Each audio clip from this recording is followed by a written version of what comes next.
up, brother, gonna rise with the sun. Step 2, get some good, some food in you. Step 3, think real hard about what you wanna be. Step 4, everybody just do your thing. Wake up, today's gonna be a good day. Wake up, today's gonna be a good day. Wake up, today's gonna be a good day. Wake up, today's gonna be a good day. Wake up, today's gonna be a good day. Wake up, today's gonna be a good day. Wake up, today's gonna be a good day. Wake up, today's gonna be a good day. Yo, set your affirmations, aspirations. I got shit to do, the aftermath of preparation. Good food, good mood, blood in circulation.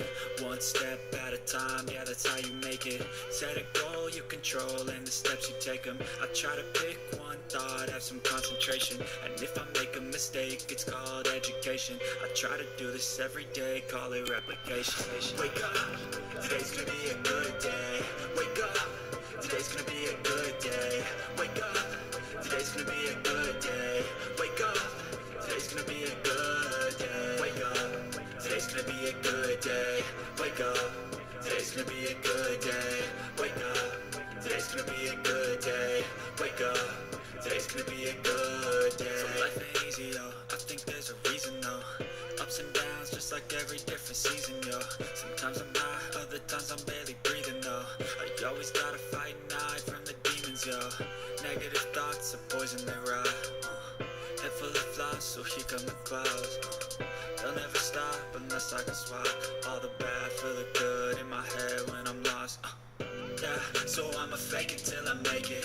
Positive thoughts are overtaken, I got patience. One day at a time is how you operate a cadence. A flow, you grow, you show yourself a foundation. Stay away from all the shit that causes temptation. I know that I like to do it cause it's sensation. I live my life in my head like a narration. Don't expect greatness, do my best, man, I'll take it.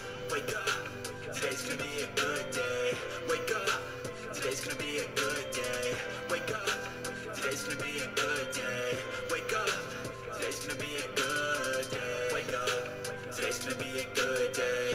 Wake up, today's gonna be a good day. Wake up, today's gonna be a good day. Wake up, today's gonna be a good day. Wake up, brother, gonna rise with the sun. Step 2, get some good, some food in you.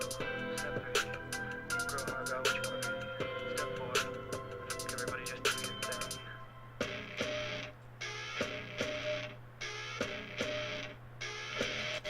As you wake up in the morning, you want to find the latest, greatest information about criminal cases and have an intuitive conversation about the suspects associated with these cases. Head over to the Bullhorn Betty channel on YouTube.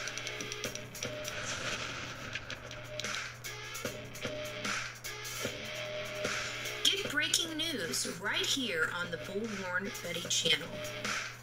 Welcome to the Bullhorn Betty Coffee Club. Enjoy your stay and enjoy your day.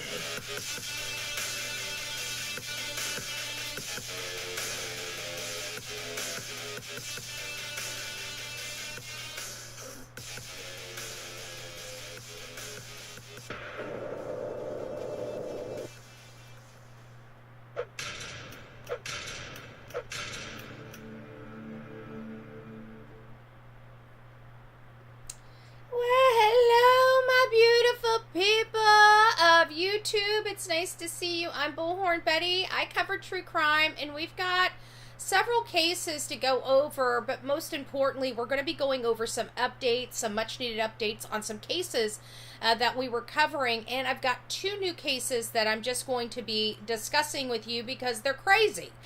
Good morning. It is Friday, TGIF. I'm up ridiculously early, and it's for good reason. I've got a lot of deadlines that must be done, so I will be working on legal stuff today.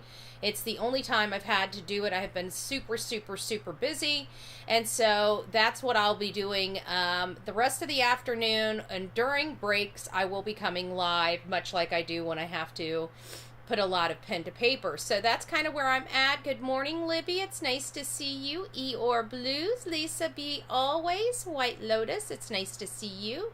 Jacqueline, hi. Good morning. Dawn, Jacqueline, Beth, good morning, ladies.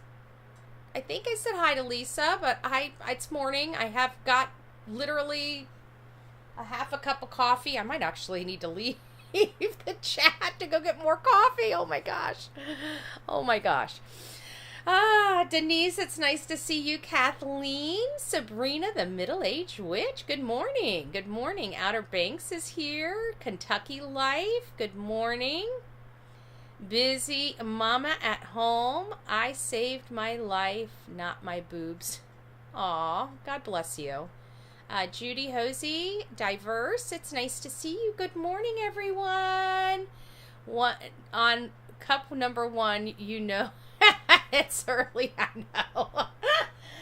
From the pots, if you guys remember back in the day, I used to grab my thermos pot and bring it in the office. We would be there like 4 or 5 hours. We'll get back to that one day when some time, freezes up where we can just kind of hang out. But I would bring a pot of coffee and we would just literally, and I'd be like, I gotta go make another pot of coffee. Those days, hopefully are not, I don't know how I slept. I've drank coffee morning, noon, and night. I drank coffee up until the moment my head hit the pillow and fell asleep. People were like, how do you do it? I'm like, when you're adjusted to coffee, you're adjusted to coffee. Baby J, it's nice to see you. Christina, good morning. Laura, it's nice to see you. Mama Dukes, little sweet thing, good morning. Yeah, Delilah is not next to me. I think she's upset with me because she was moving around. I told her to settle down because I was going live. And I thought she settled down because, but I got up and I had to get some coffee and some other stuff. And I didn't realize she didn't pop back in bed. So she must be in her bed in the living room. She's probably pouting. That's the only time she's not around me. And it's because she wanted to play. And I had to do work because I've got a busy day today. Dogs don't understand that, She'll get over it. Shauna, it's nice to see you. Good morning. So the first case we're going to talk about, it's a sad case out of Oregon. And I don't know how many of you guys watched this or heard this. But the way I'm understanding it, I'll read the article because I'm still a little confused as to what happened. So it's a murder-suicide is what it's being touted as. And they believe the husband half is the one that unalived the wife and the 3 kids. Now, I'm, in a situation like this, you typically think, okay, well, then that must have been the dad, but it's unclear. It sounds like he's not the dad. It sounds like he might just be a stepdad. And whatever happened, but the whole entire family was wiped out. So the wife half did not make it to work, and apparently she must be one of those people that you don't have any problems with, like a lot of you. If you say you're going to be somewhere, you're going to be there, and when you're not, it's highly suspicious because everybody knows you're punctual and on time. And this was the case. Nobody called anything in until she missed work, and then her employer is what called the wellness check to go check on her because they probably never not been able to reach her on the phone. She's probably been one of those employees that are always available. And when she didn't come into work, they're like, her not coming into work, this is bizarre. They must, I would assume that they probably thought maybe a terrible accident on the way to work, no call, no show, you can't get a hold of the person, whatever the case may be. It was the employer. So this is kind of a family photo. This is not, does not display the guy, the husband half. It appears to be the wife half and her family, and it appears to be the wife half, her family, and it's the grandparents. It appears to be maybe a family visit, maybe a family reunion, whatever the case may be. The husband half is not here. It looks like all elderly people with a young mom and 2 boys and a daughter. You can see the ones that, let me get my fat head out of the way. Hold on a second. You can see the ones that are the victims because they're the ones with the wings. You got the mom in the back with the purple wings, one of her sons, older sons, next to her, and then right in front of her is her younger son, and then her baby girl, which it looks like is sitting over on grandma's lap or great-grandma's lap. Just very, very, very sad. You know, we wonder all the time what would drive somebody to the point. You know, this is where I say this is a family annihilation situation.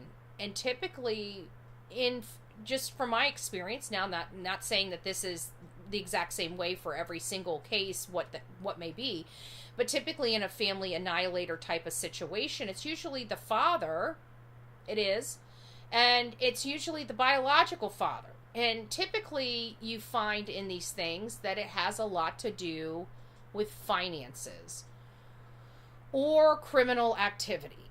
For example, Alec Murdaugh was over finances and criminal activity. What is his name? Todd. T-O-D, Anthony Todd.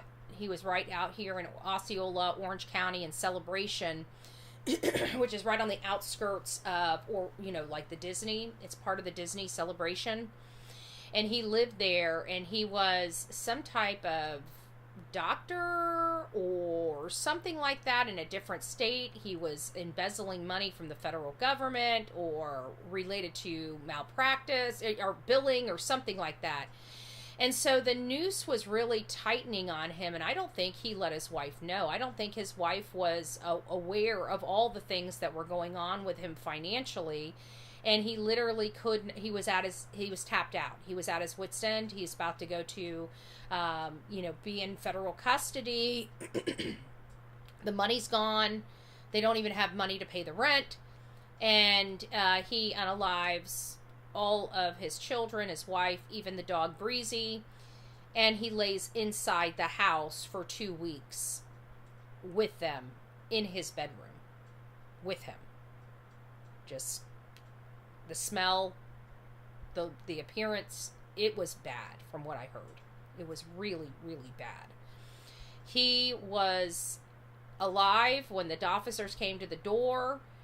He tried to say that the family, if I remember correctly, that the family was gone or out of, or in bed sick. And one of the officers was peering over his shoulder and allegedly saw a foot hanging out of a blanket, and they could tell the person was deceased. So they made entry, they arrested him, he went to jail, he's been in prison ever since. Alec Murdaugh, much similar. He's classified as a family annihilator, even though he didn't take his entire family out. And it was over similar situations: finances, embezzlement, the noose tightening, and then boom, the slaughter, and then his imprisonment.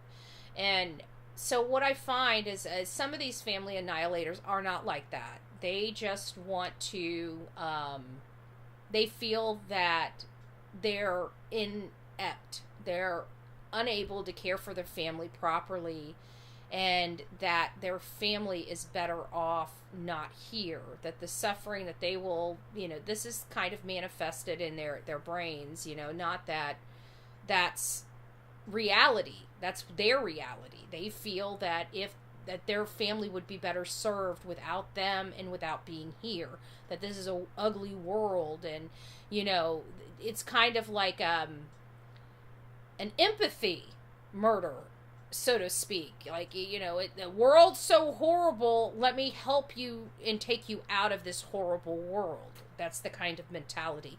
But other family annihilators, again, more classify and look more like Anthony Todd or Alec Murdaugh, just in my opinion. But here's another one. I'm not sure. I can't remember if I read his name in the article or not. But we did. Yes, I did. Yeah, Chad Behe. So 5 people were found dead with gunshot wounds at a home in Oregon. Authorities believe Chad Behe, 40, killed Hannah Behe and her 3 children before taking his own life. And this is where I start saying, you know, it doesn't appear, but she has a young child. The daughter here looks fairly young. And so I've wanted to know, you know, is this maybe his daughter and these, or if all these three from a different relationship? Because the way that they have this printed, it appears that they may not be his, because it says here, Chad Behe, 40, killed Hannah Behe and her 3 children before taking his life, not their 3 children before taking his life. And so that question right there is what's sparking me to say, I think Chad might be a step-parent, potentially. Which again, with the family annihilation, I don't know how many family annihilations I've seen with step-parents. I mean, we've seen step-parents abuse the children, unalive the children, unalive the mom or the dad, you know, depending on who the step-parent is it the female half or the male half? And we've seen those things. But to be an actual family annihilator of children that don't even belong to him, this is kind of interesting for me. Not that it hasn't happened. I haven't done enough research in non-biological parents' family annihilations, because all the cases that I've studied have been biological family annihilations. So again, I'm not sure what I'm dealing with here, or if this story is slightly inaccurate, like maybe these are all his children. I don't know. It sounds like a stupid point to make, but when you're studying these things, these little nuances of whether this is a biological parent or not matter statistically. In my opinion, it does. So they're saying that Hannah was a loving mother, but I want to read this to you because you're going to be, in my opinion, as confused as I am about who Chad is and why he did this. An Oregon couple and 3 children were found dead in what authorities believe was a murder-suicide. Sheriff Deputy Josephine in Josephine County, Oregon, responded to a home of Hannah Marie Behe, 42, on the morning of August 11th. After someone requested a welfare check from her work, stating it's she uncharacteristically didn't show up, the Oregon State Police wrote in a statement Tuesday. Authorities observed suspicious conditions around the premises of the residence on Hussey Lane in Pickett Creek, near Gants Pass in southwestern Oregon. I know I have some southwestern Oregon coffee club members. You guys might know where this all is. It might be close to you, it might be far away from you, but still scary. And I'm still wondering what the suspicious activity was. There an altercation where people were running for their lives and drugged back in? Was there droplets of blood? Suspicious activity, maybe just appearance of struggle. That's very, very vague language. It could mean a multitude of things. We don't know what it means. Upon entering, sheriff's deputies and state police officers discovered 5 deceased victims who all appear to have been murdered with a firearm, per the statement. They included Hannah Behe and Chad, as well as 3 children, and this is going to be hard for you guys. The boys ranged from 9 and 11, and the little girl only 7 years old. Authorities believe Chad is the one that killed all the members of the household before taking his life.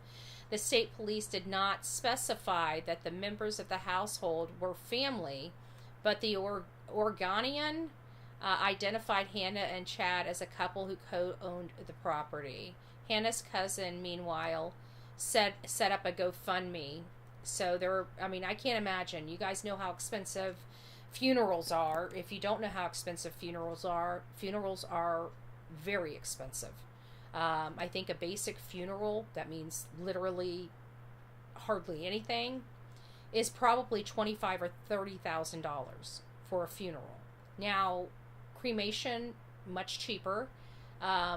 But depending on your religion, you may choose not to be cremated. You may choose you want a traditional burial. And in a situation like this where an entire family is massacred, you know, it's very costly, is what I'm saying. And so we have a situation. I pray to God they do not do anything with this father and those four, the mom and her kids. I pray to God that they keep those separately, because it's just sad. If you are struggling with being a harm to yourself or others, please seek help. Please seek help, because these children didn't deserve it. And not only that, these children, and let's be real, okay? You guys may think that this is pretty bold, but at the end of the day, these people are gone, okay? They don't feel anything. The victims are everybody else. The victims are everybody else. The victims are their families that have to spend the rest of their life struggling and trying to come to sense with all of this. The young children that these kids went to school with, that have to finally have their first experience with something so horrible. Young children, again, 11, 9, and 7, all of their friends. If you are struggling with mental health, if you are struggling with obsession, like you can't get something out of your head, you're not sleeping well because your head won't quit running at night, you're starting to act out, you're starting to have mood and behavior changes, maybe it's time to start speaking to somebody. Even if you don't want to go to counseling or anything, speak to a clergy person. Go, believe it or not, if you've ever had a history with with alcohol or substances, some of the best therapy you could ever get is going to an AA or NA meeting. Believe it or not. If you're struggling with something and you need help and you can't afford a counselor, you got some of the best counselors sitting in those rooms that would be willing to help. I will tell you that. So never stop thinking outside of the box if you need to speak or you're struggling with things, because sometimes it's easier to speak to strangers than it is to people that know you. So just I don't want to have these murder-suicides becoming a thing. I don't like these family annihilations. You see all these beautiful faces. You hear how wonderful and loving the kids were, how wonderful the spouse was. It's a horrible, it's just horrible to hear. And when you look at their faces, the innocent children, that's what I can't stand, the innocent children. Why is my question. It's always going to be my question, why? Now we're going to go over to another case. This is just blowing my mind, and this is how I found it. We were going to cover it last week sometime, so this is a little bit older, but still is shocking. And so I went back, since I didn't have an opportunity to go over it last week, I decided to go back and get some updates, because now we have some updates and who's responsible and everything that comes along with it. So what had happened is there was a toddler found inside a hearse. Nobody knew who this child was. This child was deceased. Well, since then they found who this child's parent is. The parent has been arrested and is sitting behind bars, and that's kind of the what do they call it? When you tell somebody the ending of the story before it begins. But it's still very interesting on how we got here and how nobody noticed a baby missing from a woman is beyond me. But this is exactly what tuned me into this case, is this right here. A toddler's body was found deceased inside of a hearse this morning in Alabama. This was on Saturday, August 9th.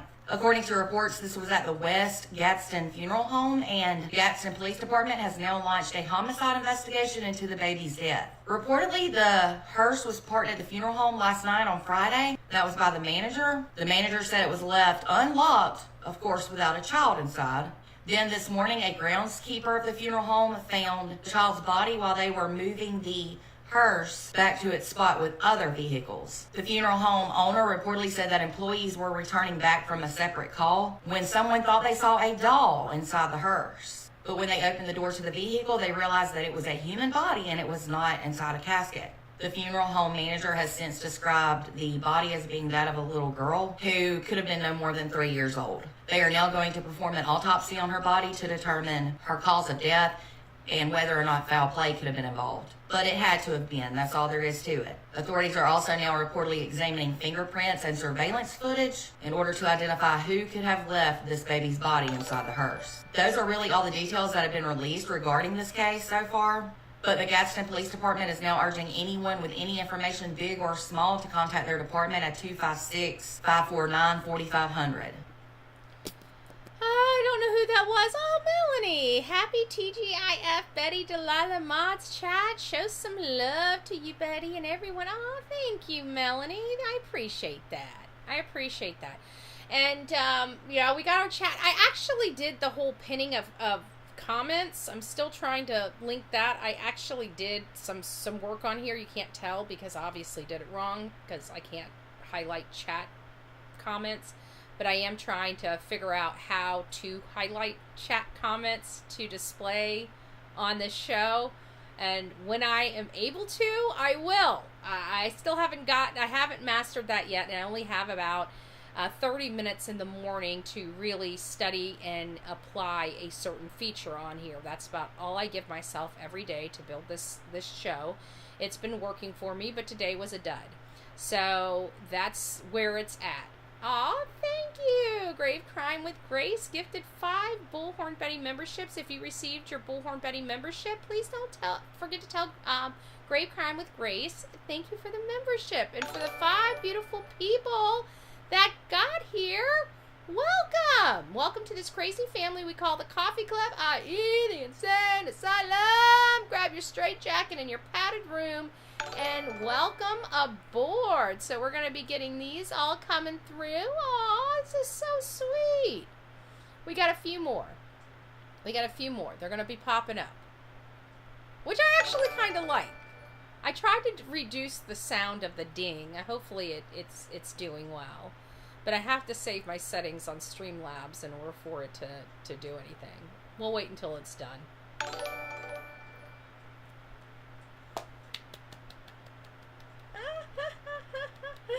That's so great. We can even see who got the memberships now. I love that. Aww. Well, thank you, Grave Crime with Grace. So this is how I learned about this whole entire story. And then I decided, since I forgot to play this last week, or, Sunday, I guess it would be the early part of this week, as when the case was breaking off, I decided to do some research to find out, what has happened in this case. Was there any follow-through? There was. The mother, I think it's the mother, was ultimately arrested. I've got 2 videos. They have about similar information in it, but the next one has a little bit more details in it, so that's why I'm playing both of them. Gadsden woman behind bars and charged with the murder of a baby found dead in a hearse yesterday morning. The Gadsden Police Department arrested 29-year-old Terica Pearl in connection with the investigation. Etowah County jail records show Pearl was booked for a murder charge around 2 o'clock this morning. Both the funeral home and police say they're shocked. On Saturday morning, the inside of this hearse became a crime scene. A Gadsden police homicide investigation after employees found a dead baby inside. I'm sure somebody is missing a kid. It's somebody's loved one. It is an African-American baby. Dantez Robinson, the owner of West Gadsden Funeral Home, tells WBRC the baby girl appeared to be less than 3 years old. His employees were returning from a call. Can you imagine that? That guy looked like he's a dad. Can you imagine being there? I mean, they pray over these people. They treat the deceased with dignity before they're sent off to their final resting place. Can you imagine a facility that does that, opening their doors and seeing a precious child I can't even imagine that. Because you got to understand that the people that work here, they have families too. Grandchildren, children. I'd have been mortified. Absolutely mortified. And saddened. When someone thought they saw a doll in the hearse. I got a call from one of my employees. They was getting ready last night. We went out on a pickup, and this morning, you know, we get back. He was getting ready to do some grounds work, and we get back to find a infant baby inside of one of the hearses. To be clear, the baby was not in a casket. Gadsden police saying she appears to have been placed here. Neighbors on scene just shocked at the news. When you come into something like this, you're encountering not only the community's worst day, but it could be yours too. Because like you said, a lot of us do have children. Gadsden police are not releasing the name of the child out of respect to the family. So, I mean, and he was right. These people have families. There's nothing harder, I can tell you right now, than anybody. I guarantee anybody working this case probably went home and woke their children up from sleeping just to give them a hug. You know? Because I don't understand. The mom, we're gonna go. VTM 13 News begins with breaking news. That breaking news, court documents claim the baby found dead in a hearse was strangled. Thanks for joining us. I'm Guy Rawlings. And I'm Brittany Decker. The Gadsden community continues to mourn the death of 21-month-old Blessings Pearl. That baby girl found in a hearse over the weekend, and her mother, Tarika Pearl, is facing capital murder charges. WVTM 13's Bryce Oslin live and local at the West Gadsden Funeral Home with new information, Bryce. Yeah, the arrest warrant for Tarika Pearl accuses her of strangling her young daughter to death. But just last night, people gathered here in Gadsden to honor and uplift the young life of Blessings Pearl. And funeral arrangements are being made as we speak, but the family has yet to decide on a day. And we are... Look at that baby. Look at that baby. I gotta tell you, some of the hardest things that we do here is containing ourselves. Because the inner beast in me just wants to smack the living dog shit out of this mother. I'm sorry. It's how I feel. Would I do it? Would I act on it? No. But don't tell me it's not coming across your minds too, because when I see this face, the first thing that comes to my mind is, how dare you? How dare you? So, you know, I'm not a violent person, but it doesn't mean that the feelings don't come across me. And this right here, I gotta tell you, I just want to smack the shit out of her. On a Friday. Just saying. We are learning more and more about her death. According to the warrant, Pearl is accused of strangling her daughter on Saturday with a thick rope string.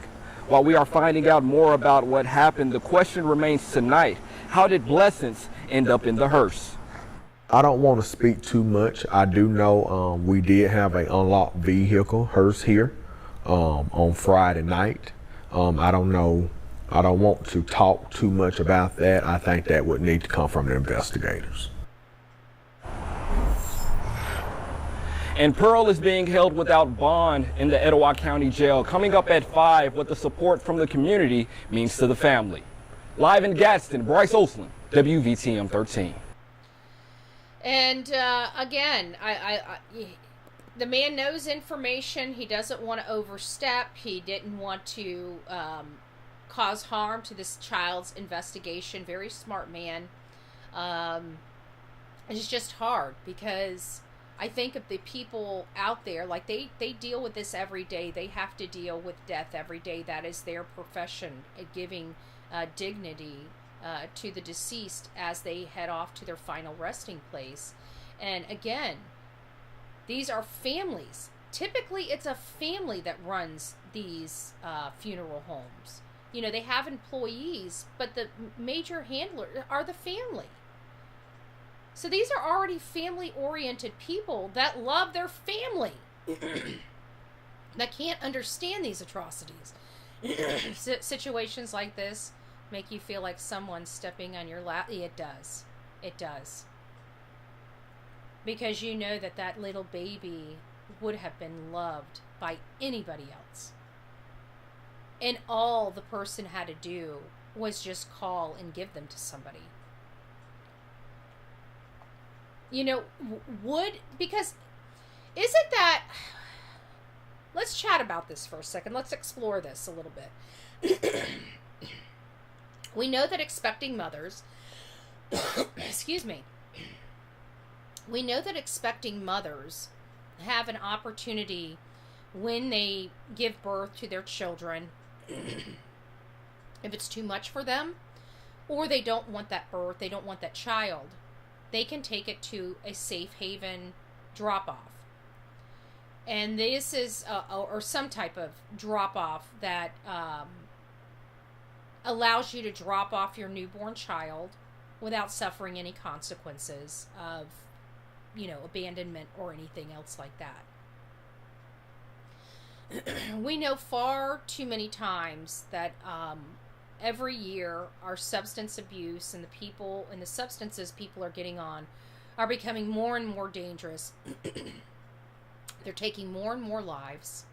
They're leaving a lot of children without mommies and daddies. And the ones that do have mommies and daddies, it's usually next to never that they're ever going to be fully recovered or off the substances. And therefore, the courts have to drink in the baby drop box at every fire station. Yep. But why are we not in... Why do we have an age limit on that? You know, at the end of the day, this is about the safety of children. And if we have parents that can't handle their children at any age, don't we want them to have a safe outlet? Could this tamper down on some of the violence? Now, this is not going to tamper down on the parents that are using their kids for paychecks. And we have many of them that do that. We have to talk about that. Not that we're painting a broad brush, but we know that it exists. And there is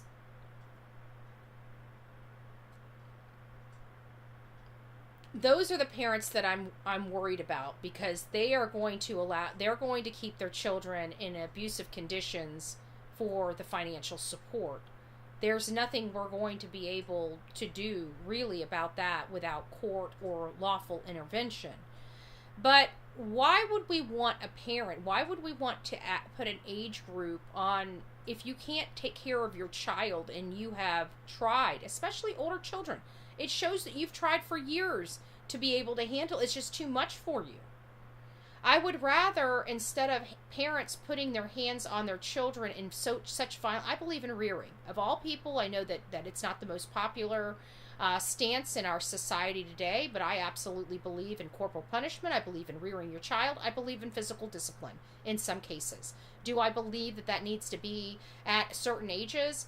I believe that children can be too young for that type of discipline, and I believe that they can be too old for that type of discipline. But I do believe that there is an age group there that is a good time for learning, you know, teaching your child that when they do something wrong, there is consequences, and those consequences at times can be painful. They're not supposed to be violent, and they're not supposed to leave bruises, but, you know, we pinch ourselves, you know, do Indian burns. There's a lot of things that we can do that don't leave marks or bruises that are still painful, right? So a swat on the butt can be painful. We've all had a swat on the butt a time or two. We've all fallen on our butt. For the ones that never had a swat on their butt, it can be painful, but not abusive. That's just my personal stance, and I know that there's people in my chat that have the personal stance of there's other disciplinary mechanisms that don't require physical contact. And for the parents that choose that realm, if your children are great kids, you know, great. I have no qualms with it. I don't step on anybody's toes. I respect everybody's parental decisions in raising their child. If anybody knows, I think parents should be responsible. But we have not responsible. That's probably the improper word. able to do whatever they feel inside their home. I don't think that me as a stranger, not knowing that person, should be telling them how to parent. I don't think our government should be telling these parents how to parent. However, we also know that people don't always discipline their kids, that there is abuse that happens, especially in a lot of... It sounds awful, but statistics support it, that a lot of these things, not all of them, again, not painting with a broad brush, has to do with education. Lack of education. I think it really does. I think the major statistic that was surprising to me in these violent encounters are they're mostly uneducated. So education does have a play in our criminal dynamic, believe it or not. And I don't know why I went on the tangent, so I'll get back on track here. The predator may have felt some remorse leaving the child in a hearse, in my opinion.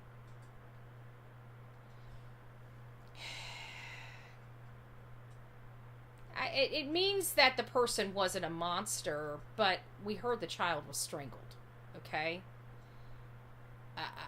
I don't know how somebody can allow themselves to be so out of control and so enraged that a 3-year-old children press your buttons because they cry, they're going through a phase, they don't want to listen, they're learning their independence, they're learning the word no.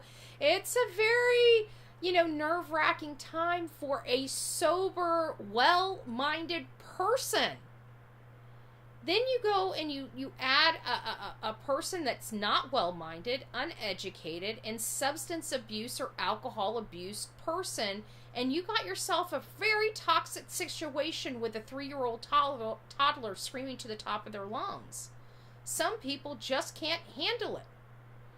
And if you have somebody coming down off something, that is the most volatile and the worst.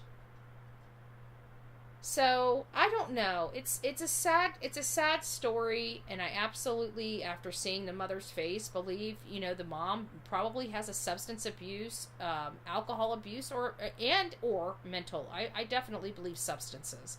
I don't think parents just go around strangling their kids. I mean, it takes, you got to be whacked out of your mind to do something like that. And the only people that I know that are so far whacked out of their mind to do something like that are people that are mentally ill or on substances, and in some cases just violent, random acts of violence. But this isn't a random act of violence. And this also supports, and I want to keep saying it, statistics of somebody close to the family being the culprit.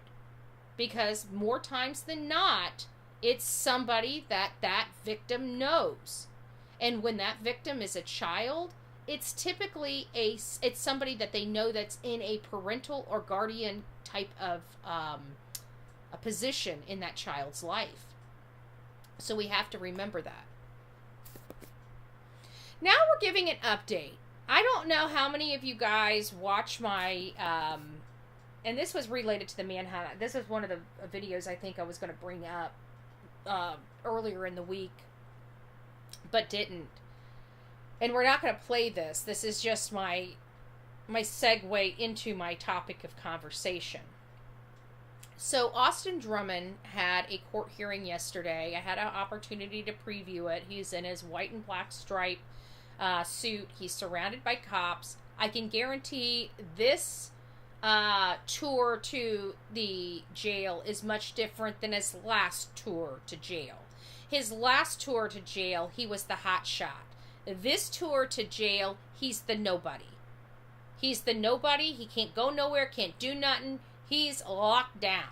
He's probably in his cell 23 hours a day. He probably has a very small pod because of the violent nature of this person, Austin Drummond.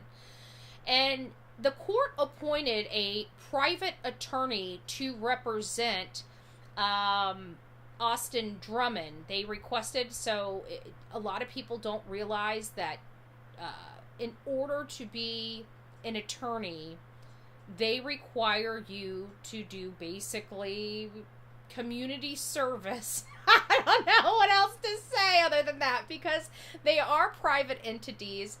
But it's my understanding that they're required to do some pro bono work or you know, some other stuff, volunteering certain amounts of time, and they're also on the docket to take up cases. Now, these attorneys get paid by the state to represent the client.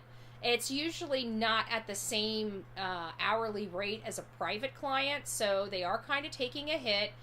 But in many cases, the attorneys, for the benefit of the courts and the case, will agree to take the case if they're not completely underwater. This is a situation where this particular attorney was appointed by the judge, you know, graciously asked by the judge, and he accepted the case. This is going to be rough on this law firm, so it's, again, not being billed at his normal billing hour, but he is representing Austin. It sounds like he's going to be another pit bull, very well to do, very highly respected. So this is good for Austin because, like I said, I like pit bulls. Then we limit the amount of appeals later down the road. But this one thing really just got under my skin, and then I started reviewing social media. And it appears that it got under some of the social medias, you know, just regular normal Joes like you guys, skin. So what had happened is, in this court hearing, his attorney at the end decides to have one final request. The judge asks, is there anything else? Well, Your Honor, actually there is. And so the attorney goes on to ask them to lift Caitlin Speed from the no contact order. Because this was violent, there are victims. The way these no contact orders are written is that they incorporate basically the whole family involved in these no contact orders when something like this happens. They say you're not allowed to talk to any witnesses or family of the victim, right? So Caitlin Speed would be considered and dubbed family of the victim because she's Courtney Rose's sister. This man wiped out Caitlin's sister, niece, nephew, niece's boyfriend, and jeopardized the life of her great niece, Weslyn, the child of her niece and her niece's boyfriend. I just want to put that out there. So her entire, one section of her family is completely wiped out by the man that she's pregnant with. And her attorney, his attorney, is asking for them to communicate. Now, the judge erred. He said, wait, you know, I definitely don't want to release her until I have an opportunity to speak to her. So I'm immediately going to be, because I don't know what her position is. I don't care. I want to make her so humiliated. And people are like, well, Betty, you shouldn't do that. I am going to do that. And I'm going to take a bus and run over her multiple times throughout the process of covering this case if she attempts to work with Austin Drummond. I don't care if she's pregnant with his baby. He killed her entire family. He lost his rights. And if she sees it any differently, then I have to say that maybe there is some support from all these people on social media thinking she's more involved than people are wanting her to believe. Because I don't know of any woman that would be willing to talk even to her baby's father that just executed half of her family. So I'm watching Caitlin Speed. That's who my eyeballs are on. I know where Austin Drummond is. But I want to know why her entire family has been removed from this earth. And she wants to talk to her baby daddy that did that. I'm interested in finding out what she wants. But I can tell you whatever she wants is going to determine how I cover her moving forward. So I am just going to put that out there. That is my only disclaimer I'm putting on this case. Because when the tables turn, I'm sorry. I don't care if I'm carrying a man's child. If somebody hurt my family like that, I don't want nothing to do with them. There is nothing that me and that person have to talk about. Not one thing. There's not one thing that I have to say. I don't want to know why. I don't want any kind of explanation. I don't want to hear your voice. I don't want to see your stinking face. The only place I want you to go is straight to hell.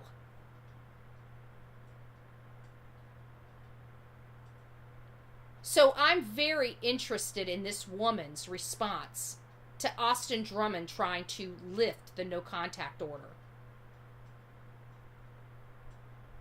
But there is no real woman out there that's going to speak to a man that just brutalized her daughter, her nieces, and her nephew. Not one real woman out there. Unless she's planning on...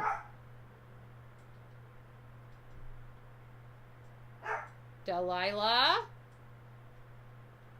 It's just a noise. It's not somebody breaking into the house. Good girl. What did Judd say? Oh, he said he was good. He said, look, I'm not willing to take this off until I hear from her. She's not here. We haven't heard from her. That's why I said the judge denied it. He's not making any changes to the order right now. Austin Drummond cannot have any contact with Caitlin Speed, but it makes me feel like he's already had contact with her. I'm sorry. I just don't know where that request came from unless they're trying to speak to one another. Okay, listen, I know this stuff. There's one thing I know more than anything else in this world, and that's domestic violence and domestic abuse. I lived in it a lot of my life. I know for me and myself, even when the crap was going on here in my world, I did the same thing. Get out and run right back to the abuser. So this is where I'm starting to say, wait a minute. Why would his attorney do this now? And the way he said it, it was the way the attorney said it, that I believe that Caitlin Speed is already communicating with this dirtbag, but I want to see it publicly because I tell you what, we're probably gonna, it's not gonna be a pretty commentary about Caitlin Speed. I saw some videos and photos of her. She's a raunchy, nasty little bee. I'll tell you that. All thinking she's a thuggin'. Saw those photos too, didn't I, Caitlin? Sure did, didn't I, Caitlin? So we're gonna hold her feet to the fire, and I'm dragging the shit out of her because I feel like I'm gonna contain myself because it's just a feeling right now. It's not fact.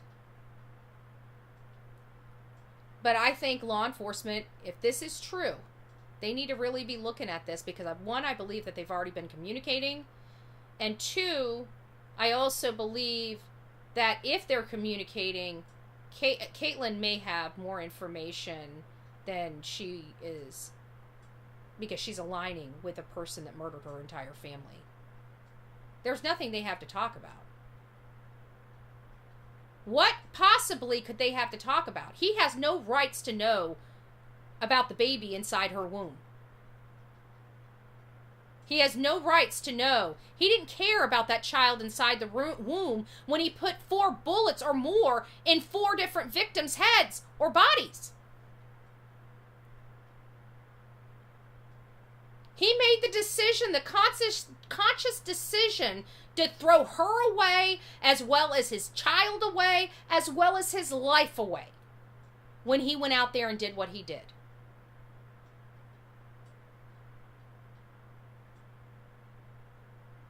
He doesn't get a right to know. So if that's their argument, he's got a baby, it's time for her to terminate those parental rights and do it as quickly as possible. There's no DNA test on that child yet. He's in prison. There's no need to put him on the birth certificate. That child is already going to come out of your womb messed up because of the condition that you put that child in. And I'm going to say that right to Caitlin. She knew she was dealing with a thug. She chose to lay down with a thug. She chose to ruin her child's life before that child was even born.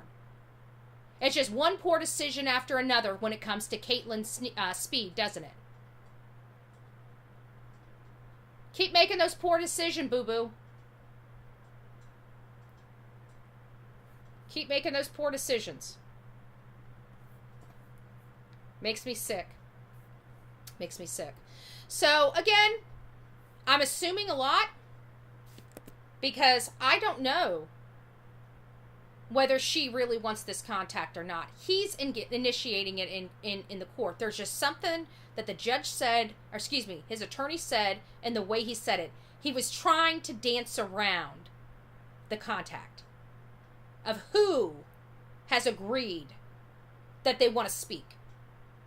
It was when he was starting to try to dance around it so he didn't implicate his client had already spoke to her.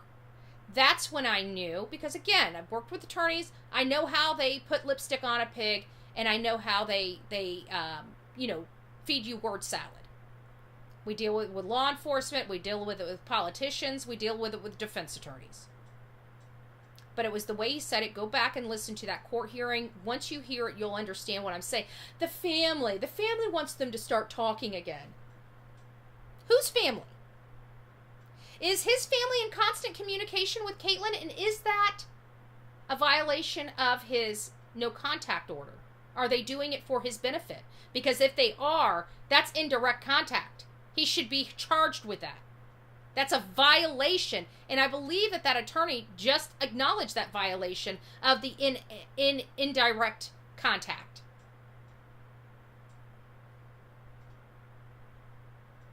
Wow, I wish I could put that up. Can I pin that? I'm going to pin that to the top. I can pin. There you go. I can pin. At least I can do that right now. I might not be able to add it on the highlights. Let's see if I can get my highlights to work. Is that no? Still, my highlights won't work. I got to figure out how to highlight comments. But we'll get them highlighted. We'll get them highlighted. I promise. I promise. So she's wanting to speak with this dirtbag. I'm telling you, Caitlin, that's going to be a bad decision. Bad decision. You don't have that brotherhood protecting you, boo-boo. That's a bad decision. You got an entire family smoked. And you want to talk to this dirtbag? Allegedly, but thought I'd say I've heard it on X. Okay, well, fair enough. Fair enough. I hope she didn't. To be honest with you, I'm really hoping that he's trying to push something that she doesn't want. Because I really, to be honest with you, she's a pregnant woman. But if she's a pregnant woman that had any culpability in executing her family, I don't know how do you talk to somebody? I just put myself in these things, and I'm thinking if I was a pregnant woman and my entire family was gunned down, and it was gunned down by my baby's father, I would be absolutely sick to my stomach, but I would never want any part of that. And I definitely would not want any of that around my child. You just executed people. I'm not putting the safety of my child at risk. Good morning. What does it say? You're giving grace. I am giving grace, but it's because we really don't know the situation.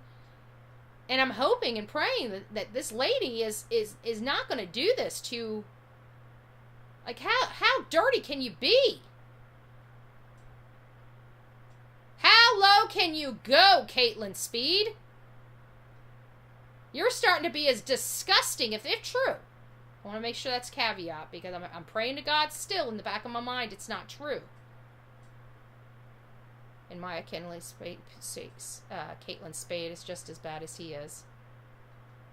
Then why ain't she in jail? Maybe we need to be advocating for it. I mean,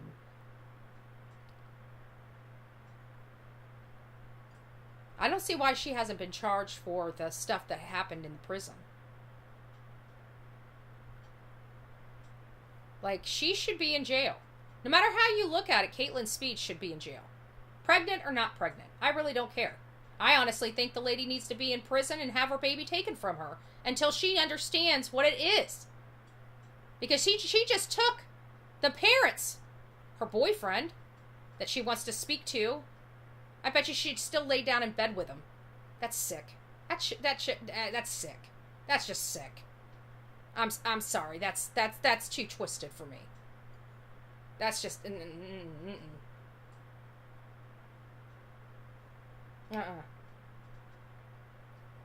Yeah, I think too. I think she should be. If they got the guys, they can't tell me she didn't know anything. I mean, maybe you could, but I can't imagine her. Like, why would she? Is she that? Does she have that low of an opinion of herself, where she has no self-respect whatsoever? Because trust me, I'm the first. If you have no self-respect for you, I'd drag you right down anyways. You know. But can you imagine having literally no self-respect for your own self or your own family, that you would literally want to talk to the person that wiped your family out? That's pretty desperate. Pretty fucking desperate. These people. So let's go ahead and listen to this. I thought this was pretty interesting. The mom had lawyered up, and this was a few, how many days ago? This was a couple days ago. I think I was supposed to run it yesterday, but forgot to. So today I'm doing an update on Jaden Spicer. He has disappeared from his home last Wednesday. He went to bed at 9 o'clock Tuesday night. Wednesday morning was announced missing by his mother as she went to a neighbor's house to use their phone to call 911. Yeah, that's the word on the street. The neighbor had came forward, and we'll show that clip in just a moment, but supposedly she used his phone. I'm thinking they got rid of their phone so they couldn't be traced if they found Jaden unalive somewhere. Now, is this possible? Where's the phones? Where are the phones? I don't believe this lady had no phones. A woman with 3 children, with our government assistance, if you're on food stamps, you get a free phone. That was a big thing back in the days of once upon a time, whenever you got, I don't know, something that they gave you whenever you got on food stamps. You got a cellular telephone with minutes, and you got minutes each month. Don't ask me how the taxpayers were responsible for people's telephones, but allegedly that's what was going on. So I have to think that that's still a practice to today. Maybe not. Maybe they've done some cuts with that. I hope they have. But I digress. At the end of the day, I don't see anybody this day and age not having some type of phone, either a home phone or a cellular device. Anybody with some type of insurance can have free phone service. There's a bunch of different apps there. You can't keep your phone number, you're littered with advertisements. But either way, it's a free phone number that you can use, you can call. Even if you don't have an actual phone, you can use your phone, your tablet, your computer, anything you want.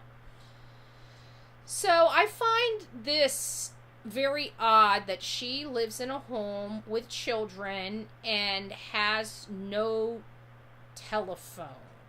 That is hard to believe. So why did she run over to her neighbor's house to use the phone? Maybe somebody knows the answer to that. I do not. Somewhere.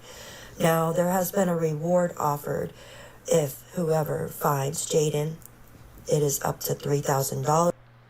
The child has been found. She has been found. I should just go ahead and play this, but I don't want to. There's some few other things. If you guys want to see this in the full context without my commentary, please go to Daphne's case files where you can find them.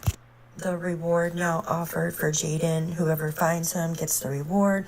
Also, the senator, the state senate of Kentucky for that district, has been searching as well for Jaden. I'll show that clip. and I more. did show this So yesterday. stay I showed tuned his part and of that clip. So let me get past this so I know where I'm at. We did show some of this yesterday. And there's another piece in here that I wanted to see then. Nope, we're going to play it all. make sure to like, share, and subscribe for updates. LEX 18's Lauren Miner spoke with neighbors about the search and what took place the morning the family called 911. It's tonight's big story at 6. The search continues for 10-year-old Jaden Spicer. Kentucky State Police have focused their investigation around where Jaden's mother says she last saw him, in bed at home.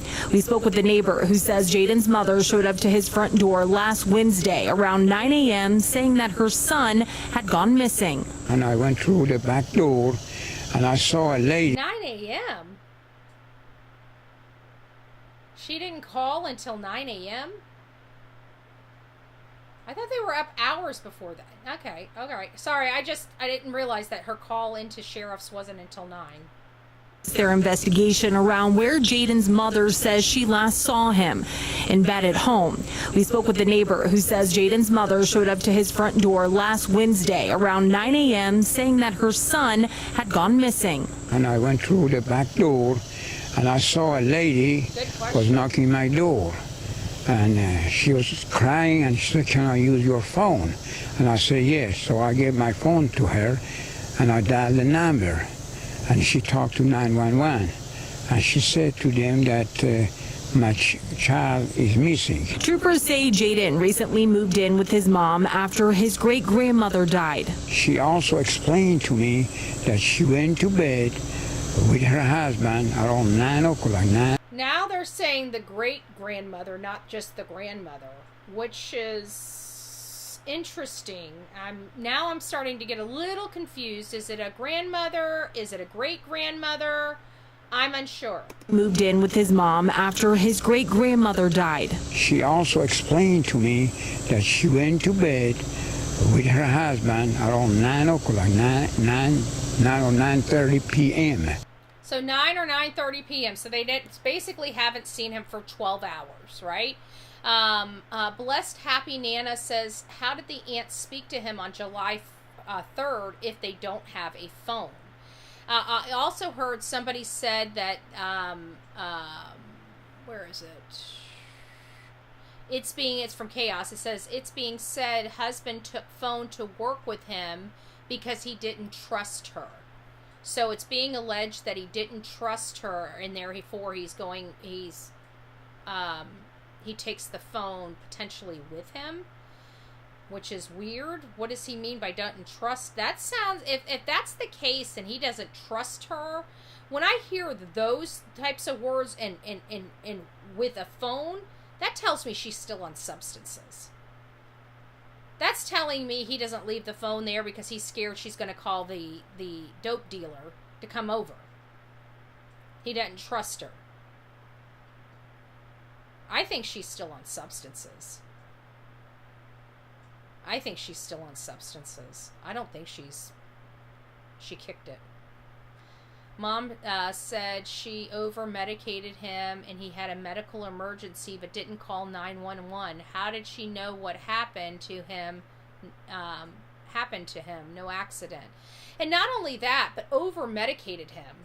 And she's incorporating Josh, her husband, into this conversation that they went to bed at 9. So it gives us a reality check on whether is Josh involved or not, and how could he not know that this child was over medicated if he was in the house? How did she know he was over medicated but not him?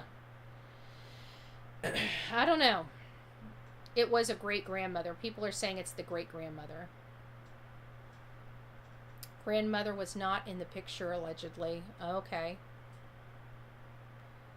Betty, I sent you the video of her first court appearance. Okay, how did you send it to me? Let me just see. Did you send it to me by email or? Hold on, let's see where you sent it. Maybe it's here. Okay, here it is. I see it. All right, give me just a second. Let me pull it up on this. Let me take this off. So.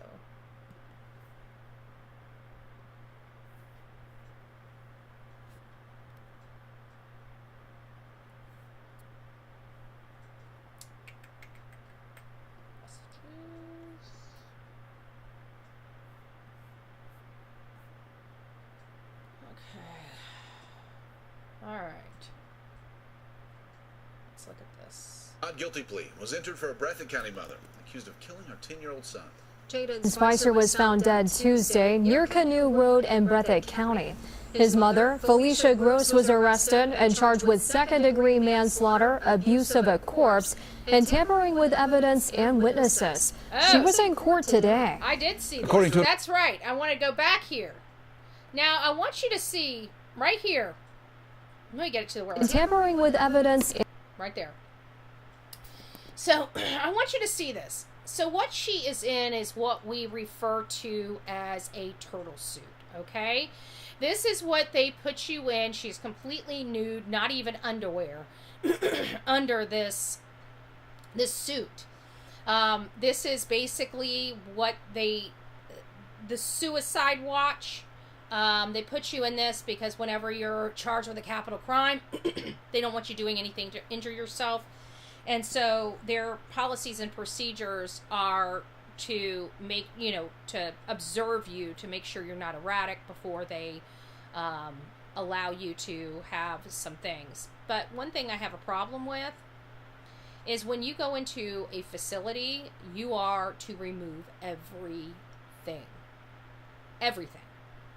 Your earrings, your hair ties, your jewelry.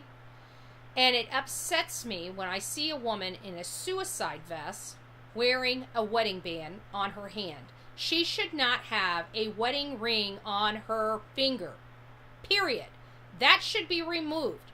What is stopping her from using that as a tool, breaking it, using it to cut her wrists? Trust me, I've seen a lot over the years, and it bothers me when I see somebody in a suicide suit and an item that can be used as a tool later or something to hurt themselves. Swallow it, use it to break. Gold's not the strongest metal in the world. Use to break it, to cut yourself. There's a lot of things people can do. She shouldn't have anything on. No jewelry allowed. And she's got a wedding ring right there on her finger in a suicide. They're basically saying she's unsafe to have even clothes or underwear. Why does she have a metal object on her finger?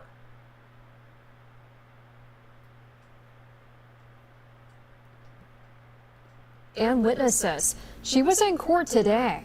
According to an arrest citation, Gross confessed to police that she gave Jayden sleep medication that she believes caused him to have a medical emergency that killed him.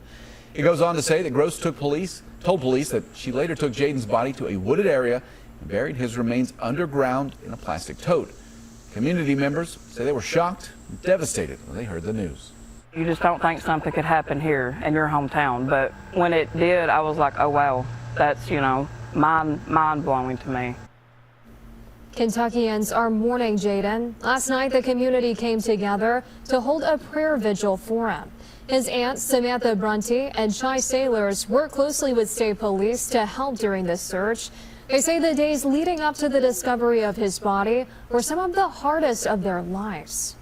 I just hope and pray that that baby has his final moments of resting and everybody can know that he is safe. He was full of lights, always smiling, and he just loved being around his family and friends, and he was a happy kid. Jaden's aunts say their family is heartbroken right now, but the outpouring of community support will help them and their family heal. Gross will be back in court Monday for a preliminary hearing. So there you guys go. I'm interested in the autopsy. I'm interested in the autopsy for a few reasons. I don't believe the woman's story. I just don't.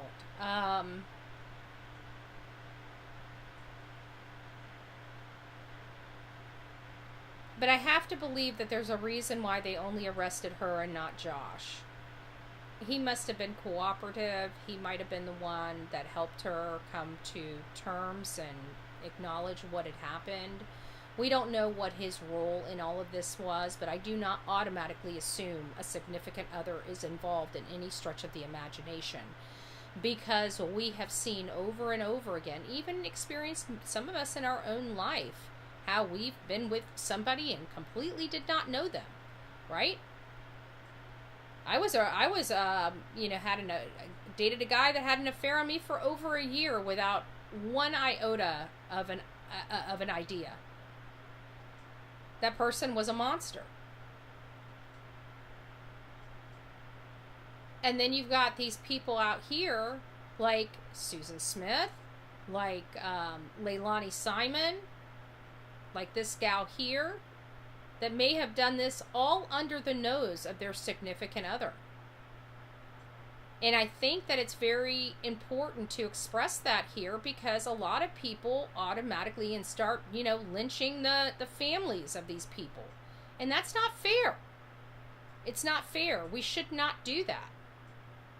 Because let's think about it. Think about the craziest person in your family. If they did something and you had people at your front door over a family member that is crazy, but you still love crazy Jack. You still love crazy, Jane, right? They're still your family, but you have no part of what they do. You don't talk to them very often. You see them at, once or twice a year at the family holiday parties. These are a little different, though. I get it. They're significant others. They're in the household. They see their demeanor. If this guy was truly taking the phone from her, then he knew that he had a problem with her. But it sounded like he was the one getting up and taking care of the family. And it makes me wonder why. If you can't trust the lady, why are you married to her and taking care of her kids? Mom also stated she believed he was dead. Very odd statement when she brought him to the... She thought, or she believed. Yeah, I know. We talked about that. She's not a medical professional. And a lot of people have even spoke about that she may have put him in there alive. Crazy. I heard the poor Jaden's legs. I heard that, but I haven't found anything that supports that. Because the only time you have to worry about that typically is when rigor mortis sets in. If something happened to him, and I don't know. And it's possible it could have set in, depending on when he lost his life. If he was in that bed, maybe when she woke up the next morning, he was cold and stiff, and maybe she did have to do that. But I haven't seen anything from a reliable source that says that about Jaden's legs. Not that it's not true, because, families get details and they talk to this person talks to that person. It's a small town. Next thing you know, you get one person online in a chat room saying, this is what I heard, and we're all like, well, is it true? We haven't heard it anywhere else, and come to find out it's true. And it's just because somebody in the area that overheard something, came into a chat room. So I don't know one way or another. It wouldn't be uncommon. It's not the first time we've heard of somebody being, broken up to hide.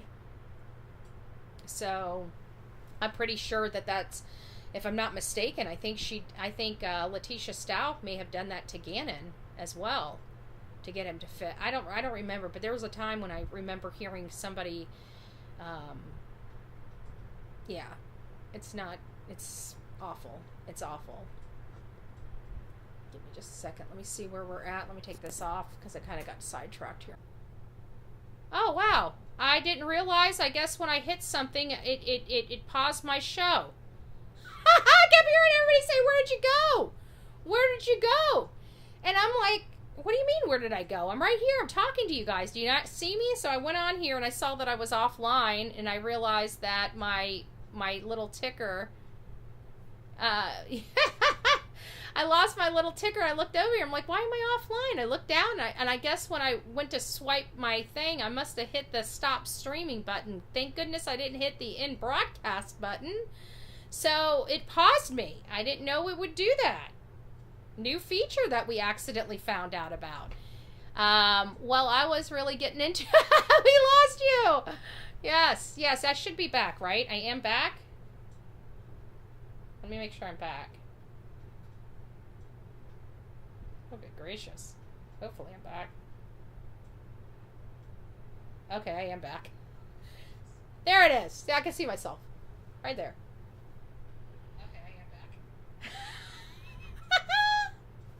Sorry, guys. I didn't mean to scare you. I just accidentally hit a small little button and it stopped my streaming. So now that we're back and up and running, that's what I was saying. I accidentally hit a button. I didn't realize, but when I was doing something on here, going back and forth, I hit stop streaming. And when I stopped streaming, I didn't realize it stopped streaming. So it's showing me that I'm still talking to you. I'm seeing my face. I'm still seeing the chat going on. And I keep seeing everybody over there saying, where did Betty go? Where did Betty go? I'm like, where did I go? I'm like, can you guys not see me? And where did Betty go? And I'm like, so I pick up my phone. Oops. So I pick up my phone and I go to the thing and I saw that I had no live. You know, it was like offline or something. I'm like, why am I offline? I realized I must have hit the button that said stop streaming. And it didn't give me another little icon like, are you really trying to stop streaming here? You know, just stop the stream. I didn't even know it until I read the chat. So anyways, we're getting back into this. So what I was going to, we were segueing off of Jayden. I don't know how much you guys saw because I don't know when I stopped streaming. I just started seeing that you said, oh, hey, we don't see you. And I'm like, what do you mean you don't see me? How do you not see me? The loudest person on freaking YouTube. How do you not see Bullhorn Betty? So we're getting over to a conversation that really kind of pars back with Austin Drummond. Many of you guys know, if you know anything about the details of his case, you will learn that Austin Drummond was in jail. He was a horrible person in jail. He tried to kill somebody in jail. And so he got an attempted murder charge while in jail, including bringing in a firearm into a penal facility. How the heck did this guy get a firearm in a penal facility? That in and of itself is enough to shut this place down, in my opinion. If your jail is so unsafe that people can literally get drugs, guns, and ammunition inside your jail, you are a joke. Okay? So there needs to be all types of IA up in that jail he was at. And if there's not, shame on the state, once again. Right? I'd like to know how in the world he was able to live like that. And I think somebody needs to, people need to be fired. 4 people are deceased. And it's all because of what happened inside that jail, that they're dead. So somebody has got to speak. And some heads have got to roll outside of that jail. And the warden needs to be the first. Because she is top brass, and it was out of control under her or his watch. They need to be booted, they need to be fired, enough's enough. Because of their irresponsibility, 4 people are deceased. Because of the stuff that was going on in that jail that should never have been going on in that jail.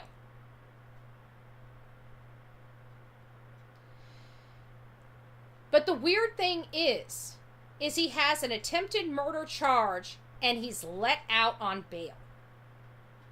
That doesn't even make sense. Definitely not good judgment of people that are supposed to be in charge of protecting the good heart American workers that aren't committing these crimes. And they fail us each and every day. If it's not the law enforcement, it's the blessed judges. Violent crimes don't get free passes. You want to give a free pass, give it to the kid that's stealing the candy bar. Not the one jacking grandma. Okay? A little common sense goes a long way. But which is surprising. I love Brian Enton. Brian Enton and I met a long time ago out on Gabby's. He was very new with News Nation, just a new reporter. That case really showcased his greatness. I mean, I like Brian Enton. I like how he cares. He's one of the few mainstream media personalities that I speak very highly of. You guys know I'm not a mainstream media type of person, but I still have people I highly respect in the profession, and he is one of those such people. Another one, Nancy Grace. Another one is our Court TV personalities. I really like Court TV, Law and Order. Those are the people that I highly respect. You get something like NBC, NB, whatever name it is. My sister, she's an ABC employee. I don't care for her. Okay? I'm just not, I don't care for mainstream media. I love my sister. I love the profession she does. But I don't like the censorship. I don't like the censorship of their reporters, and that's exactly what it is. So here's his take on this, and it's important because this goes back to Austin Drummond and a lot of other cases that we're seeing here going on. Did you guys know that the people that knocked those people out at the Blues or Jazz Fest in Cincinnati, whatever it was, do you know that those bonds have now been reduced, where those people are getting out of jail for like $2,000? Their bonds were reduced to $25,000 for all that violence. So the next time, what are they going to do? Make sure the people can't talk? One of the girls lives at home, is a mom. And she lives at home with her mommy and daddy. Getting in all kinds of trouble. Can't take care of herself. Getting herself in all kinds of trouble. Mommy and daddy need to boot her out and say, hey, it's time for you to live on your own. Take care of yourself. You got time to go out and bully people, fight with people, beat up people, go to a jazz fest. You have money for that. But you don't have money to stand on your own 2 feet. Time for you to go. That's what you parents need to be doing. Your children are over 18. If they're not in college and not saving up to buy a house, they need to be out on their own. It's not your problem. You love your children? If you love your children, let them stand up on their own 2 feet. Let them feel like they matter and they can take care of themselves. At some point, mommy and daddy ain't going to be around forever. What are you going to do when you're gone? Wouldn't you rather know that they're surviving and being able to take care of themselves before that time? Just saying. Just saying. Listen to this. I feel like just within the last couple of weeks, I've covered so many cases where I am shocked at these people with extensive criminal histories who have been locked up again and again and again, who are dangerous, somehow getting bail, being let out of jail, and then reoffending, sometimes killing people. So if you guys would like the rest of his video, go to his channel. He's finally taking his dip from mainstream media into social media. I think it's an amazing step. I'm so happy to see him not only having his own personal channel here on YouTube, but also having his own personal channel over on TikTok. What happened to 3 strikes? They still have it, but they've got to actually keep the people in jail for those 3 strikes to actually matter. You know, we've got all these judges. You know, I feel like the reason why they're letting these violent criminals out is because they know they're tormenting us, and I think that that's what they want for whatever reason. Why would our government want these people out on the streets to torment law-abiding citizens? I don't get it. There's nothing that they can tell me to justify what they're doing. And people are losing their lives. People are being badly hurt, violently SA'd,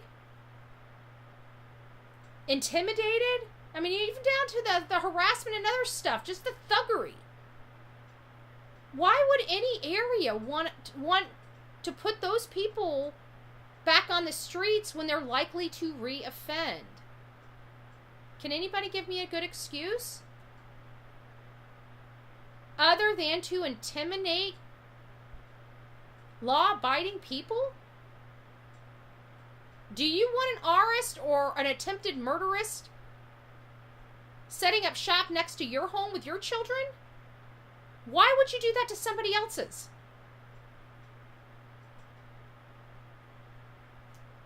understand. I just want somebody to make it make sense for me. The system is broken. I would like to know more about Drummond's story. I've been really interested in this case, but don't know nothing. Austin Drummond, he was a thug. He, around 15 or 16 years old. But, again, I'm blaming his parents. This is all his parents. He was getting in trouble at 12 years old. Okay? There is nothing in this world except bad parenting that can't keep your child from having a gun and going and robbing people. Okay? I'm sorry. Not sorry. His parents are 100% responsible for their son. Everything comes back to them. These kids' murders are on them. Poor parenting has detrimental effects to our society. His parents are horrible. Were they good parents to him? Oh, I'm sure there were partiers. His best friend. Oh, they were that kind of parents. Always wanting to make sure he's never accountable for anything. They've been dealing with his nonsense since 12. Why didn't they send him to boarding school? Why did they do something? They had 3 years before he decided to go in and burglarize a store and stick a gun in a clerk's face. They had 3 years to help their son, and they sat on their ass and did nothing until he was thrown in prison and he became our problem. So, if you want the real story starts with his mommy and his daddy. That's where the story starts. Now, by 15, he was thrown in prison for 10 years. During his time in prison, he got to be the big dog. He had commissary that would make heads turn. You knew that there was corrupt stuff going on when you looked at his cell. He had cell phones, he had computers, he had streaming devices, multiple cell phones, not just one. He was even able to get a freaking gun inside that jail facility. And he ended up committing more crimes while in that jail facility. Contraband, introducing contraband in a penal facility, attempted murder in a penal facility, and a gun charge in a penal facility.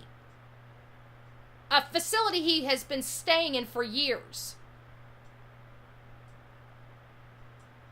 And then his charges, his sentence for that crime he did, the armed robbery he did when he was 15, 16, he was being paroled for. But he had the new charges of the attempted murder, which in normal situations in Florida would prevent you from being out on our streets. But somehow he got bond on that attempted murder and was out on the streets, and less than a year later, he murders 4 people. He should have stayed in jail. They should have had a bond so high he couldn't afford, or they should have revoked his bond because he's a violent criminal that didn't learn his lessons because he was still committing crimes while he was in jail. So he's committing crimes before he goes to jail. He's committing crimes while he's in jail. And then they throw this violent criminal that was just charged with attempted murder out on the streets with the rest of us. And this is happening all over the country. And I'm not okay with that. And you guys, the people in here that don't like, the stuff that's going on in D.C., I'm 100% supportive of it. And if that means you guys got to be angry with me for a while, that's fine. But I'm a law and order chick, and you guys knew what you guys were signing up for when you guys decided to support me. I've been ultra transparent in my beliefs and in my avocation, but I want tough laws in this country. I am sick of this. And you should be too, because you know what? You're lucky it hasn't come knocking to your door. But why should your change, your avocation, why should it have to come at such a high cost to you before you get on board with we need law and order? You know, we need law and order. This is getting insane. It's getting scary. It's getting crazy. And I'm over it. We have a right to live. And we have a right to live safely and peacefully. And we have a right to go for a walk down the road with our blessed dog without having to worry about somebody stealing our dog and torturing him. Don't you think?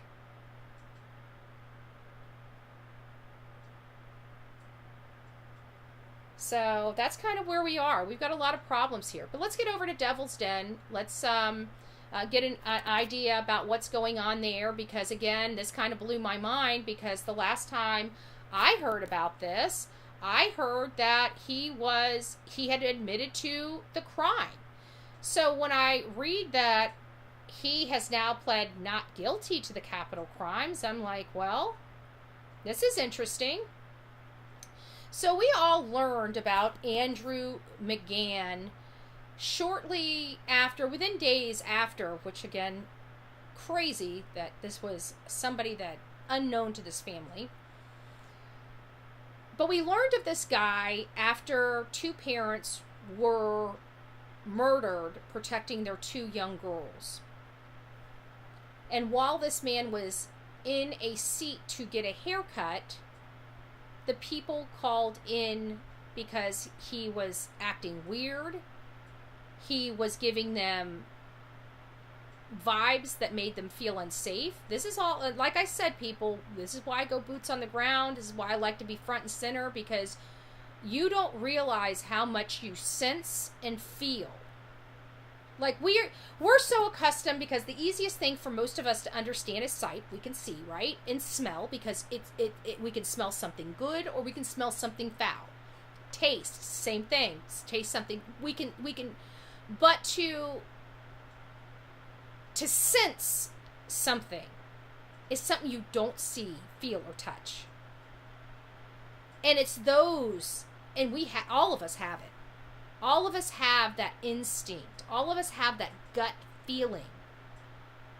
It's something, it's like, you know, our animals, they have survival skills and instincts too. Those gut things that tells them lunge and, you know, there's a good prey and, you know, follow that. You know, they don't know why they're following this thing that moves around, you know, and you know, they know that that's what they're supposed to do. But whenever you're with somebody that is really dark or creepy, you get the vibes. And it's my understanding these hairdressers got the vibe. And then they looked at the car, and when they realized the car was matching this description, they called him in. Now, I have to say, the original sketch we saw, I think, made this guy look a lot older than he was. And somebody here in my chat even said the same thing. When you were looking at him from behind, we had the picture of him from behind and then the photo of the sketch. And somebody even said that photo from behind looks like a much younger dude than the sketch. And when we compared the sketch was, believe it or not, fairly good. I think the jaw wasn't long enough and the nose was not right. But everything else, feature-wise, in my opinion, was a decent fit. I also saw another rendering from, I think, maybe another witness that was done. And that one we didn't see publicly until later, until after they arrested him. And that second sketch was more similar to him, which I didn't even know there was a second sketch, but I saw it, so I know it exists.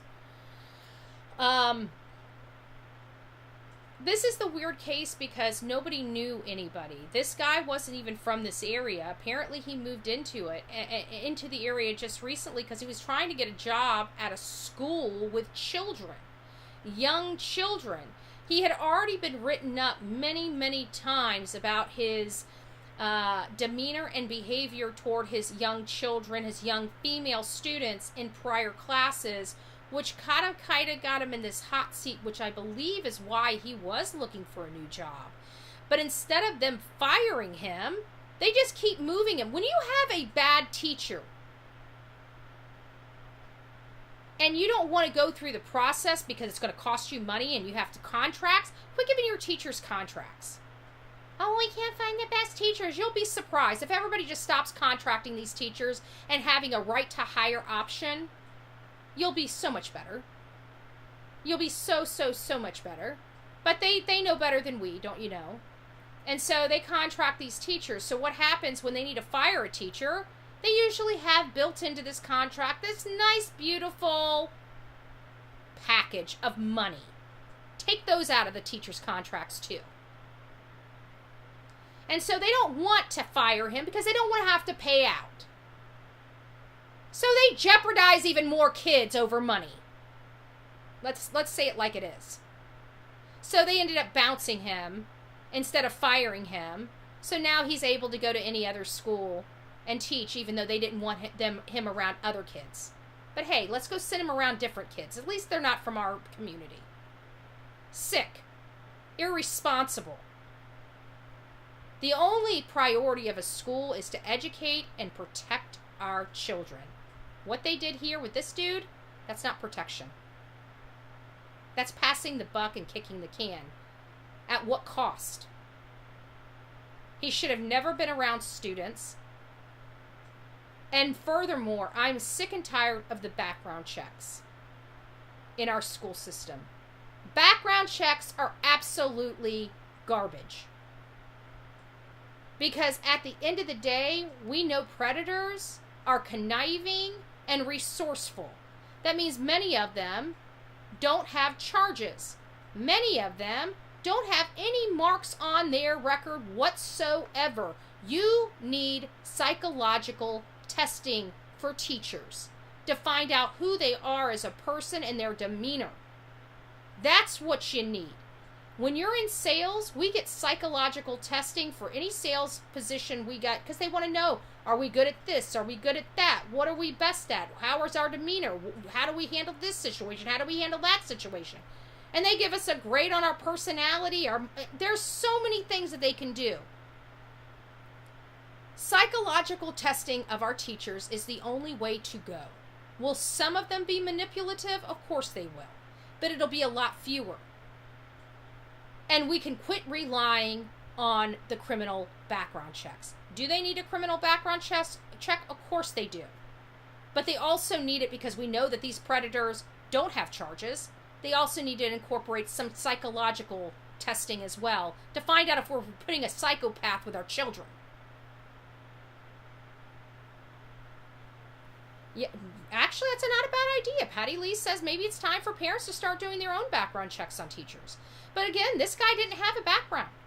And the stuff that was in his background was hidden behind layers of bureaucracy at the schools under the guise of confidential. So we need psychological testings for our teachers. We need to find out, are they just social justice warriors? Are they predators? Or are they good teachers? Because I don't know where you come from, but I only care for good teachers. I only want good teachers in my classrooms here in Manatee County. I need you to be an asset, not a liability. And I think we all need to start getting back to that mentality. But interesting enough, this Yahoo, now mind you, his DNA was found there. From my understanding, if I remember reading the articles correctly, he confessed to law enforcement as that being him. And then now, he's pleading not guilty, which is his right under the law. So we had a question. Do you think Caitlin Speed wants to speak to Austin? I would never want to speak to anybody that did what that piece of garbage crap did to her family. But many people say that it's at her request. And I'm still praying to God it's not. But if it is, I do not want to hear people saying I'm victim shaming, because I am going to drag that piece of shit. I'm hoping, I should say, possible piece of shit. But I am going to drag her. I'm going to drag her. I'm going to do everything I possibly can to drag her publicly. And I don't really care. You guys can call me the worst person in the world. But if a woman wants to speak and be with a man that just murdered her entire family or close to her entire family, she's a piece of shit in my book. And I feel for that baby, and I hope the state takes that baby away. Because she will forever put that child in danger. She can't even pull her own head out of her ass. And furthermore, I truly believe if she is talking to him, she is more involved in this than they want to say. And I hope law enforcement looks into that aspect too and finds the connection. Nobody should have a family wiped off the face of the earth. But you know what? It's always the people close. Is it not? It's always the people close. I'm interested. I'm going to play this cautiously. But the minute I find out Caitlin Speed wants to speak to him, all bets are off with her being a victim in my eyes. And I'm going to treat her just like I treat the suspects. No different than Austin Drummond. And I'm going to make sure, and you guys can hate me, her children will know one day. And I hope YouTube's around to show them and tell them the truth. Caitlin, I'm telling you right now, babe, this is not something you want to do. At all. At all. Nobody will be willing to help. And I want to make sure before I promote any type of GoFundMe or anything like that, that Caitlin Speed has no part in it. None. None. You were a disservice and a disgrace while on the job and wearing the badge inside that jail. You're a disgrace as a mother. You're a disgrace as a sister. You are just a blessed disgrace. Just a plain old frickin' disgrace. And I hope Caitlin hears my message to her. Maybe I'll do a one-off just for her. But I'm going to let her, the ball's in her court. I don't know of any decent woman that could talk to the man that murdered her sister. I don't even talk to my sister very much. But I tell you what, somebody lays a hand on my sister, there will be hell to pay. There will be hell to pay. And I don't care who it is. It could be the man I'm living with, my ex-husband. There would be hell to pay. But I damn sure wouldn't be talking to my ex-husband if this was the case. And she should not be either. And I thought she was trying to convince everybody that this was not her boyfriend. Isn't it funny how everybody kept saying this is her current boy? Everybody in the field, oh no, they broke up. And now she wants... I call bullshit. She's a desperate woman. She's a disgusting pig. And I'm done. I think I've already made up my mind about Caitlin. I don't think it really is going to make one big bit of difference whether she talks to Austin or not. I think she's involved. I don't think she really cares for her sister. I don't think she cares for her nieces or nephews. Because if she did, how could you want to talk to somebody like that? I just want to know the truth. Really? You think a lying piece of shit's going to give you the truth, huh? Man, people are stupid. You play stupid games, you get stupid prizes. Like a murderer in jail and you carrying that murderer's baby. All because you wanted to be what?